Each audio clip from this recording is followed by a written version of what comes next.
What is up mga eyeball? At ito, update muna tayo kay Wizwood. At marami nga siyang bagong feature dito. At basahin natin. So meron na siya dalawang update, yung 28 at saka etong 5 meron din. So, ito yung 28, yung sa wallet, yan, official version, meron na. Data synchronized with the Vera Chain mainnet and digital collectible features enabled. So pwede na tayo mag buy and sell ng Wizard at saka nung mga decoration sa OpenSea. So mamaya puntahan natin yan kung paano. So Wizarding Decks launch, Wizarding Pawn Shop, at ito decoration minting picture. So live na. So minting requirements level 40 ka dapat, ERC 1155 yung token. So mura lang din naman gas fee nito dahil nga nasa Vera Chain siya. So kailangan natin ng Vera token pang gas fee. So, Wizard minting feature live minting requirement completion of the inauguration ceremony. Trading restriction Wizwood marketplace, so wala pa, coming soon pa. Or other Wizwood authorized marketplace.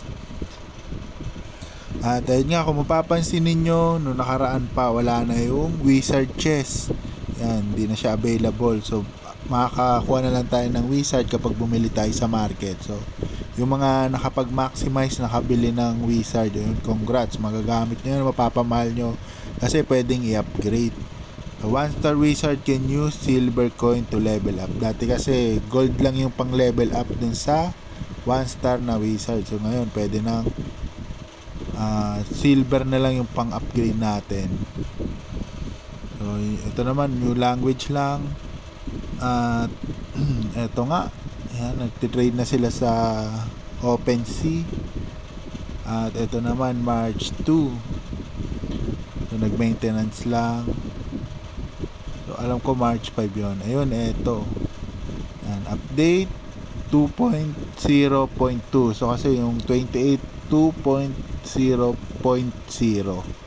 At update schedule, launch of the Wizard Marketplace. The Wizard Marketplace is officially live na. Both Wizard and Item Marketplace are now open for trading. Trading token initially, transaction will be conducted using Vera with a gradual transition to Wiz post TGE. So, yung meron pa tayong hinihintay, yung Wiz token. At ito daw, pwedeng i-update yung ating mga token na minted sa old contract to new contract. Ito, hindi ko pa ito nagagawa dahil wala naman akong token sa old. Ito, blueprint decoration optimization increase the base quantity of decoration materials required for crafting blueprint. The prosperity value of blueprint decoration will now be determined based on the rarity of the item obtained through exploration and their occupied land area. So introducing, ito yung mga blueprint na bibili rin to mga eyeball sa marketplace, pwede nyo ibenta. So introduction of the Wizarding Workshop feature, player with a statue level of level 60 or above can now craft resource essence in the Wizarding Workshop. Resource essence can be traded on the Wizard Marketplace. So ito hindi ko pa to alam kasi level 53. So pag-aaralan pa natin to yung sa resource essence.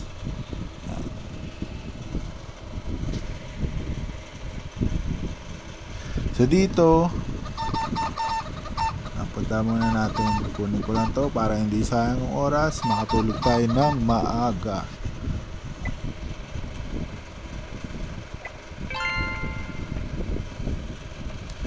Yan. So dito, ito nga yung kanyang wallet. So pwede na tayo mag-trade. Dito tingnan nga natin, marketplace. At ito, yung Wizard, pwede na tayo magbenta dito. So ayan, may mga nagbebenta. 2-star na level 8. Ito level 1. So 3.5. May nakita ko dito level 3 nung parang kanina tumitingin ako dito.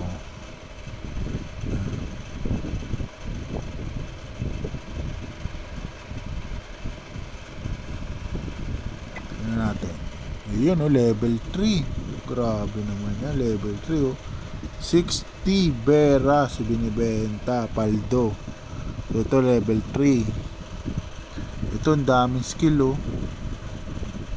4 yung skill, pero siya pa yung pinakamababa. 14 bera lang binibenta. Ito tigda dalawa, ito nga isa lang. Ito isa lang din. 19 pa. Ito 4 pero 14 bera token binibenta. Ito solid oh. May mushroom. Ano ba yun? Metal. Ito yung sa parang poporam. Ito yung sa money, hindi ko alam yun. Para sa yung merong bera na money. So medyo mahal-mahal yung mga level 3. Item, and then pwede kayo dito magbenta. Ito siguro yung mga essence. Ano ito?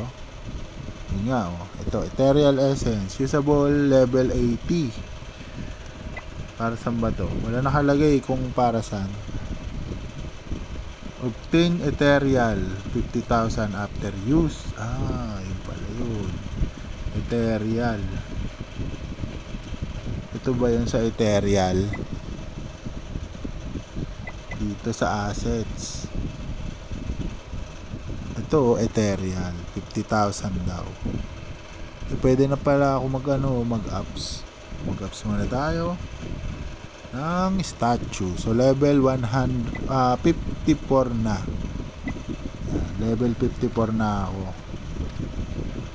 So ako mina-maximize ko lang yung land.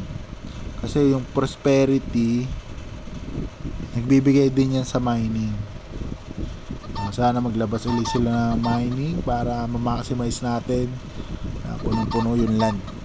So dito gagawin natin para makapag-trade tayo. So wala pa nga tayong pera. So dito transfer natin yung ating yan, scroll down nyo lang. So yung private key. So imbis na passphrase private key yung i-transfer natin. So ito mahalaga din, huwag niyong ipapakita sa iba kasi ito yung makakapag-access din ng account natin or nung wallet natin. So ang gagawin natin dyan para makonect natin to sa OpenSea, click nyo lang to, yung export private key, tapos pwedeng sa MetaMask or OKX. So mas compatible siya siguro sa MetaMask, siguro mas compatible, pero ako lagi kong inuuna yung OKX. Kapag di siya gumana sa OKX, yun, tsaka ako nililipat sa MetaMask. So dito gumana naman siya. At ito nga, nailipat ko na siya dito sa OKX wallet. So nakikita nga private key, ito yung public wallet address. So kung titignan naman natin dito, same yung public address ko dito, OX89DB. Pag tinilip nyo dito, OX89DB din yung public address ko. So nalipat ko na. So dito ang gagawin natin, kailangan meron tayong Bera token kasi magmamigrate tayo. Kung ano yung mga pinapasa nyo dito, madedetect na rin dito sa Telegram. Automatic yan. Kung ano yung mga naglagay ka dito ng Bera sa OKX wallet mo, automatic yan yung Bera mo, makikita mo rin dito kung ano yung mga available dito. Halimbawa meron dito BYUSD, tapos naglagay ka rin doon ng BYUSD, madedetect rin dito yan sa Wizard wallet natin. Yan. Kasi ayan o, integrated na dito yung Bera chain.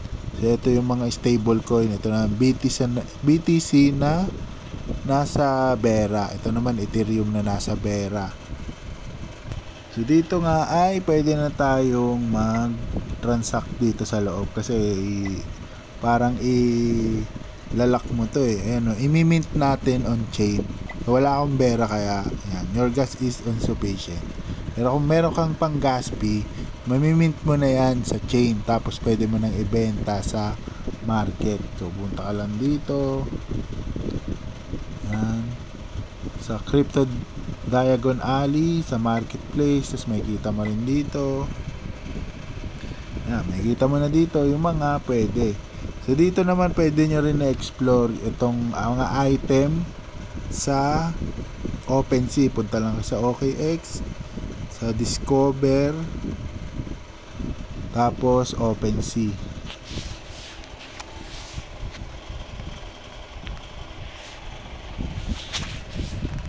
Yan.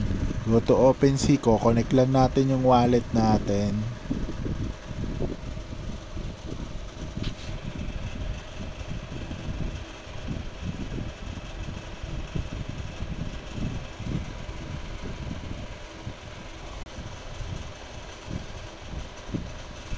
Connect lang natin ang ating wallet. So, na-detect niya yung OKX. Agree, continue. At continue. At ayan.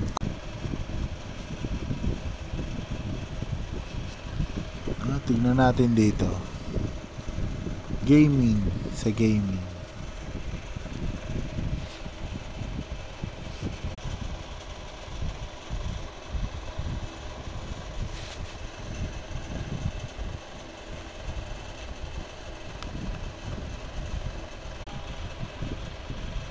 At ayun, ito tinype ko yung Wish. At ito, Wishwood item.